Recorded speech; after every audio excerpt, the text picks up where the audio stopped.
All right, so you guys hit in some really interesting stuff, and this one's kind of got me thinking.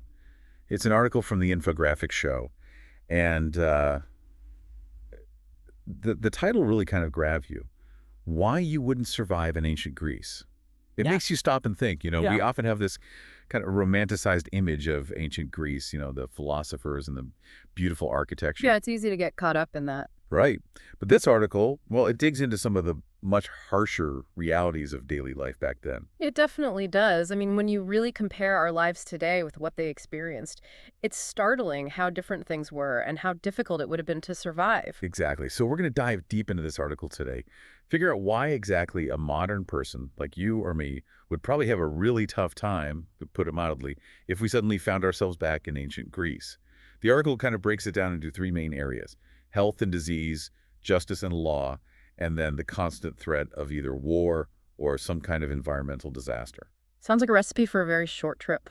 Yeah, probably not a vacation destination, that's for sure. Let's start with something nobody wants to think about too much: disease. The article talks about this plague that happened during the Peloponnesian War, lasted like 4.5, maybe 5 years, absolutely devastated Athens. Wiped out about a quarter of the population, from what we can tell. Quarter. That's just Yeah. massive. And what really gets me is they had no idea what was causing it. It's almost unfathomable to us now, isn't it? Right. Today, we'd be doing all kinds of tests, trying to isolate the virus or bacteria, whatever. But back then, the article mentioned some possibilities: typhus, typhoid, even Ebola. And the symptoms they describe are just horrifying. You've got these incredibly high fevers, your throat and tongue swelling up, bleeding, Yeah. then there's the terrible diarrhea. It's hard to even imagine. And the thing is, they didn't even have the concept of germ theory. So they're looking at this devastation, and they're thinking it's the gods who are angry. It's a fundamental difference in how they understood the world. They're not just missing antibiotics, they're missing the entire framework for understanding how illness works. So it's not even like trying to fix a car engine without the right tools. It's like trying to fix it when you think it runs on magic. Exactly. And of course, that means even basic sanitation practices that we take for granted today were totally foreign to them. So they're praying for relief, maybe making sacrifices to the gods. Meanwhile, the real problem is this, like, invisible enemy. Right. And they're completely powerless against it.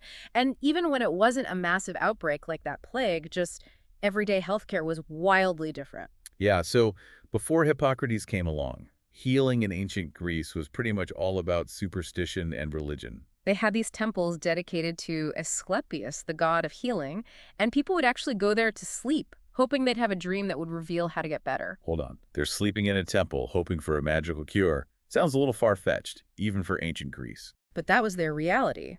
And then the priests at the temple would interpret the dreams and prescribe, whatever they thought would work. So your health depended on someone else's interpretation of your dreams. Pretty much. It's a totally different way of thinking about medicine. Yeah, light years away from our evidence-based medicine.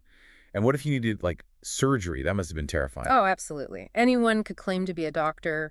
No regulations, no real training, and their surgical tools. Imagine crude iron instruments. Ouch. Just thinking about the infections. The risk must have been incredibly high, and the survival rates for anything serious, extremely low. The article mentions they found a skull near Thessaloniki, had a hole in it that looked like it came from a botched surgery. A pretty stark reminder of what they were up against. And of course, no anesthesia. So you're wide awake while they're poking around inside you with these, like, rusty tools? Hard pass. And then you have to consider their understanding of anatomy. Pretty limited from what we know. Any kind of internal surgery would have been a huge gamble. Okay, so I'm definitely not getting surgery in ancient Greece. Let's talk about women's health. Pregnancy, specifically. Sounds like they had some interesting ideas about that, too. The article talks about how women were often seen as basically just vessels, and they had this weird idea about the wandering womb, which led to some pretty dangerous beliefs about female health. Wandering womb. Yeah, the idea was that the uterus could move around inside the body and cause all sorts of Well, problems. that's not how it works at all. Nope. And they even thought that pregnancy could cure certain illnesses, which obviously is completely backward. Yeah, even today with all our technology and medical knowledge, pregnancy can be risky.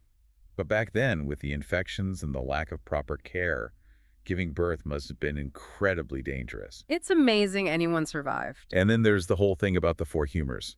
This idea that your health depended on the balance of blood, phlegm, yellow bile, and black bile.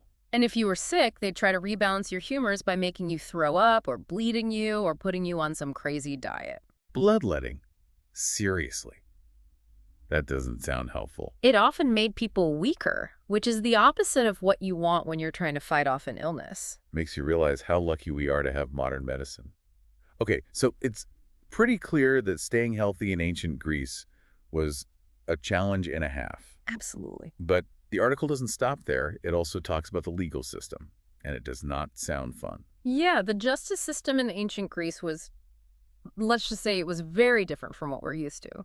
The article points out that a huge percentage of the legal cases in Athens were basically just personal grudges. Like 96%, they said. That's right. So it wasn't really about finding the truth or upholding the law. It was about revenge. So you could end up in court just because you made someone angry. Pretty much. And the prosecutor's main goal was to make the jury hate you, not necessarily to prove that you actually did anything wrong. So it's all about emotion and persuasive speaking. Forget facts and evidence. Pretty much. And the article points out how this system really favored the wealthy and powerful. If you were poor or didn't have any connections, good luck. It's starting to sound like ancient Greece was a pretty rough place all around. Yeah, not a lot of room for error. And if you did get on the wrong side of the law, the punishments were incredibly harsh. The article uses the word draconian, and I guess that's where the word comes from. Draco was an Athenian lawmaker, and his laws were notorious for their severity, like the death penalty for stealing a cabbage. You're kidding, right? I wish I was. They didn't mess around. And it wasn't just theft, loitering, minor religious offenses. Those could all get you executed. Okay, so we've got disease, we've got a legal system that sounds like a nightmare. What else? Oh, don't forget about war. That was a constant in ancient Greece. Always fighting with somebody, huh? The city-states were constantly at war with each other, and the armies were made up mostly of ordinary citizens, farmers and such, who were forced into service. So you're just minding your own business, trying to grow some olives, and suddenly you're off to fight a war you probably don't even understand. Exactly. And they had to pay for their own equipment, too, so if you weren't wealthy, you might end up going into battle with, like, a rusty old sword and a flimsy shield. Definitely not a fair fight. And we haven't even talked about Sparta yet. Those guys were intense. Oh, yeah. Sparta was all about military strength. Boys were taken from their families at age 7 and put through brutal training. 7. That's just a kid. They were taught to fight, to steal, to basically endure any hardship.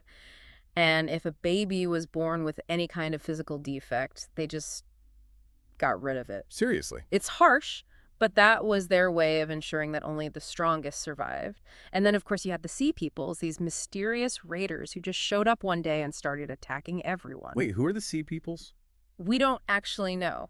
That's part of what makes them so fascinating. They attack Egypt, the Hittites, everyone, just these sudden, devastating raids, and then poof, they vanished. That's kind of creepy. Like something out of a horror movie. Right. It just goes to show how unpredictable life was back then. You could be going about your day, and then suddenly your entire city is being sacked by these unknown invaders. And as if war and mysterious invaders weren't enough, the article also talks about a massive drought that lasted for like 300 years. The mega drought. That was a rough time to be alive. Crops failed, people starved, whole societies collapsed. And you know, that kind of environmental disaster just makes everything else worse. More war, more conflict over resources. Exactly. So it wasn't just about avoiding disease or staying out of trouble. Sometimes nature itself could be your biggest enemy. So to recap, ancient Greece was full of disease, a brutal legal system, constant war, mysterious raiders, and a mega drought that lasted for centuries. I'm sensing a theme here. The theme is, don't go back in time. Agreed. I think the article makes it pretty clear that a modern person wouldn't last very long in ancient Greece. We're just too used to, antibiotics and due process and not having to worry about being kidnapped by Spartans. It's easy to take those things for granted. Totally. It really makes you appreciate everything we have today. Yeah. All the things that make our lives safer and easier. All those advancements that separate our world from theirs. Exactly. And that, my friends, is something to think about.